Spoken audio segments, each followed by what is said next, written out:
Ako nga po pala si Lier Maarol dyan at i-explain ko sa inyo ang media literacy, information literacy, and technology literacy.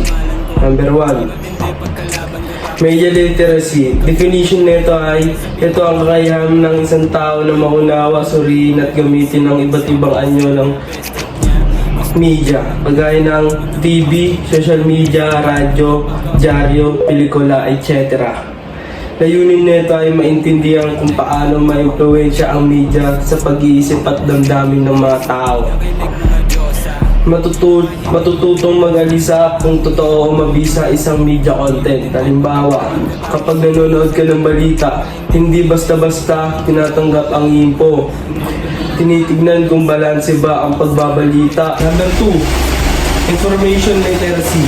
Definition nito ay ito ang kakayahan na malaman kung anong impormasyon ang kailangan, paano ito hanapin, gagamitin at suriin ng tama. Layunin naman nito, hindi lang basta kumukuha ng impormasyon, pinipili mo ang tama, maasahan at updated sa sources. Halimbawa, kung may assignment ka, hindi ka lang kukuha ng info mula sa Wikipedia, makakahanap ka ng legit sources tulad ng academic article o government website. Pangatlo, technology literacy. Definition nito ay ito ang kakayahang gumamit ng ibang uri ng teknolohiya, computer, smartphone, internet, etc.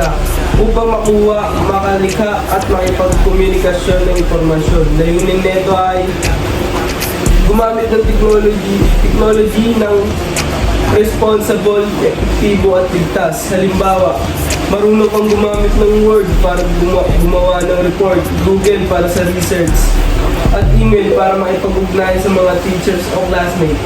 Ayun lang, sana Tapos na kayo. making noise, pinakilig mga Diyosa. Di makahindi pag droga, Mr. Taga-agaw ng shota.